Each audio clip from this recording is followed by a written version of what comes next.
Mas, selama jadi tour guide, ada nggak Mas perjalanan yang nggak terlupakan? Waktu itu di Desa Licin di Banyuwangi ada walking tour menyusuri hutan pinus, kembali ke hotel itu tersesat. Jadi benar-benar tersesat ya, nggak ada siapa-siapa gitu. Nggak ada siapa-siapa. Intinya harus tenang ya Mas ya? Iya, jangan panik. Karena kami sebagai perwisata panik, ya kami ikut panik. Itu gimana tuh Mas ngatasinnya? Ya itu jam terbang. Jam terbang ya. Namanya membesarkan komunitas itu kan nggak mudah ya Mas ya. Ada banyak kepala gitu ya. There are so many different perspectives that to be blended. Nah itu ECC bisa sampai 10 tahun tuh Mas. Nggak mudah loh Mas menghandle komunitas itu gitu loh. Tuh, Mas Faisal gimana tuh Mas menghandle-nya? Kalau saya komitmen sih. Komitmen ya.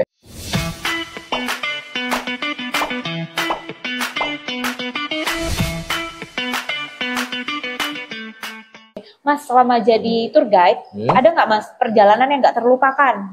Atau mungkin pas lagi bawa tamu siapa gitu yang keinget sampai sekarang? Perjalanan yang nggak terlupakan itu, oh ya, waktu itu di Desa Licin di Banyuwangi ada walking tour menyusuri hutan pinus, kembali ke hotel itu tersesat. Alhamdulillah wisatawan tersebut dari Inggris ya, bukannya komplain marah tapi malah happy ya, kamu tersesat ya, ayo kita sesat sama-sama. Jadi benar-benar tersesat ya, nggak ada siapa-siapa gitu. Nggak ada siapa-siapa. Sinyal juga nggak ada, sudah habis. Waktu itu HP belum ada, HP kamera tahun 2000, sudah ada sih tapi masih kurang bagus tahun 2007. Tersesatnya di hutan pinus di Banyuwangi. Iya. Wow. Dan nggak nemu orang penduduk lokal di sana. Iya, jadi saya nunggu berapa aja. Jam, Mas? Ya nggak lama, nggak sampai 45 menit ada orang lewat, apa itu petani habis pulang, habis dari ladangnya, terus saya tanya, mau kemana, mau balik? Lewat itu Pak hotel, iya, udah ngikut itu. Intinya harus tenang ya Mas ya? Iya, jangan panik, karena kami sebagai perwisata panik, ya kami ikut panik. Iyalah, padahal dalam hati juga panik. Itu gimana tuh Mas ngatasinnya? Ya itu jam terbang. Jam terbang ya? Mas pernah jenuh nggak Mas? Jenuh pernah, karena yang dikunjungi itu aja. Jadi pengen tantangan baru, pengen destinasi baru.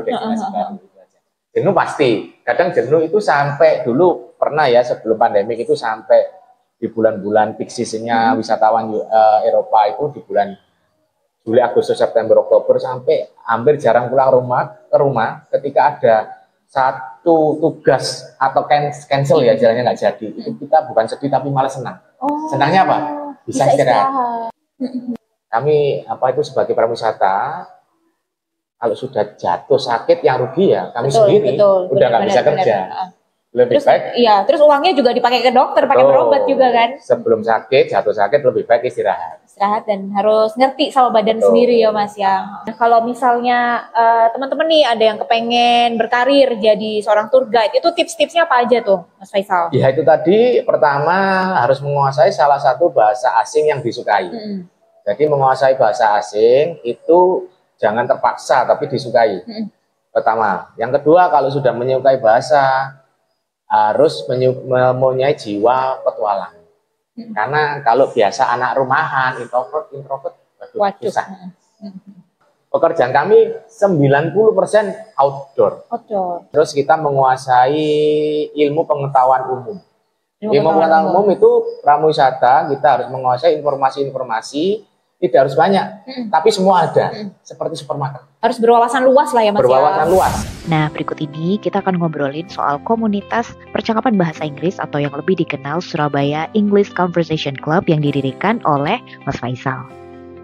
Nah, buat teman-teman yang kepengen join dan bisa praktek bahasa Inggris bareng teman-teman member ECC, tentu bisa dong. Makanya tonton sampai habis ya.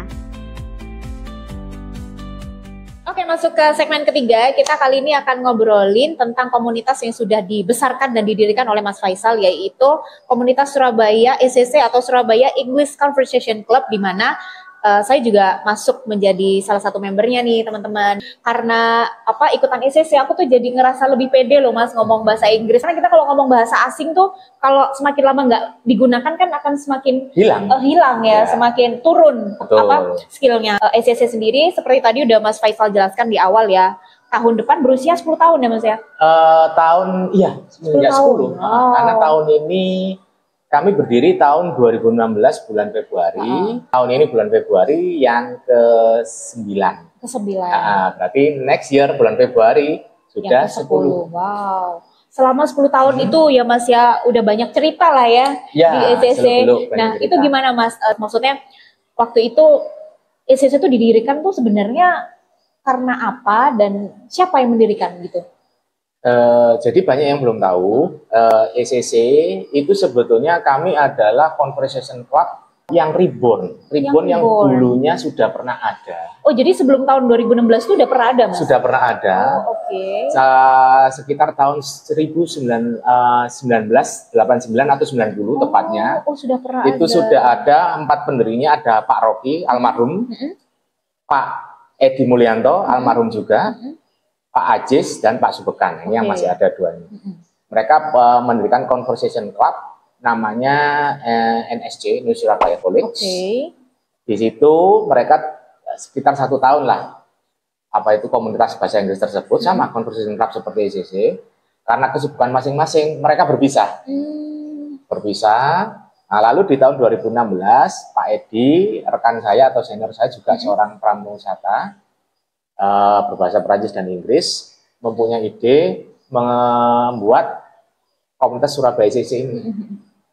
Tujuannya apa? Selain memberikan wadah atau tempat bagi masyarakat untuk mengasah English speaking skill-nya, juga sebagai tempat atau komunitas untuk memperkenalkan profesi kami kepada masyarakat umum. Profesi tour guide itu ya? Ke masyarakat umum, maksudnya masyarakat yang bukan pariwisata. Karena kebanyakan mereka belum tahu kalau di Surabaya atau Jawa Timur itu ada profesi pramuwisata. Sebetulnya pramuwisata, orang wisata dari masyarakat ini mereka tahunya hanya Bali. Bali dan Jogja mungkin ya. Jadi karena ECC background kami adalah karena saya salah satu founder, dan sampai sekarang saya jadi admin juga dengan almarhum Pak Edi. Background kami adalah turisme pariwisata. Jadi ECC ini bukan hanya yang membuat beda dengan komunitas bahasa asing lainnya yang ada di Surabaya. Kami mempunyai program yang begitu bervariasi dan menarik. Bukan hanya regular meet up tiap Rabu aja, karena di luar itu banyak program-program menarik lainnya yang tidak bisa, belum ditemui di komunitas bahasa yang lainnya yang ada di kota Surabaya. Program kami ada 9 unggulan, maksudnya bukan 9 lebih, tapi saya hafal cuma 9 karena banyak. Yang pertama annual program itu setahun sekali, tiap bulan Oktober. Ini sudah menginjak ke-7, tahun ini nanti ke-8 karena kita break 2 tahun kalau nggak salah karena pandemi.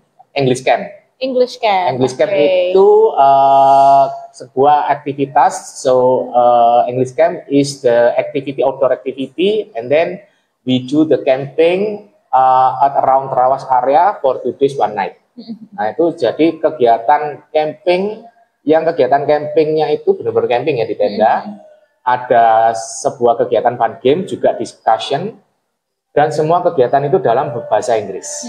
Banyak sekali yang non-member ingin mengikuti program tersebut. Oh, nggak bisa. Kamu kalau ingin mengikuti program tersebut English Camp, jadi member dulu. Kenapa? Kalau kamu langsung mengikuti English Camp tanpa menjadi member, kamu nggak akan kenal siapa nanti partnermu. Gitu. Jadi banyak sekali. Karena saya juga nggak mau banyak sekali orang di luar sana ingin mengikuti kegiatan ECC yang di luar regular meetup. Saya nggak mau, karena kamu harus, kalau mau pengen mengikuti kegiatan ECC yang di luar regular meetup, harus menjadi member dulu. Itu kami memberikan prioritas. Terus ada walking tour. Walking tour ini adalah wisata paling mudah dilaksanakan, wisata berjalan kaki. Walking tour yaitu mengunjungi objek wisata yang jaraknya berdekatan, yang bisa ditempuh dengan jalan kaki. Ada city tour kita menggunakan moda transportasi bis dari Pemkot. Jadi saya booking dulu sebanyak 22 seat, dan harga ya tetap saya tidak ambil benefit apapun. Jadi nggak hanya melulu di tempat meet up, regular meet up di dalam ruangan itu enggak. Kita kadang-kadang melakukan trip wisata ke Kota Batu. Karena kami diundang, kami juga punya sponsorship yang utama ya di tempat souvenir dan oleh-oleh di Kota Batu. Jadi banyak yang bisa didapatkan ketika bergabung dengan komunitas Surabaya ICC. Bahkan tadinya mereka itu bukan nggak pengen jadi pramusata gara-gara gabung ICC, pengen jadi pramusata. Ada juga ya? Ya, jadi kami mendirikan komunitas Surabaya ICC untuk selain untuk mengenalkan profesi kami kepada masyarakat umum, profesi pramusata, juga untuk meregenerasi bagi siapa dari mereka yang tertarik ingin menjadi pramusata. Oh, oke. 2016 kan waktu itu ya ada media sosial, tapi mungkin belum se-hype sekarang ya Mas ya. Nah itu memarketingkannya itu gimana Mas, kegiatan-kegiatan ICC-nya? Ya pertama, keluar ya informasi dari mulut ke mulut.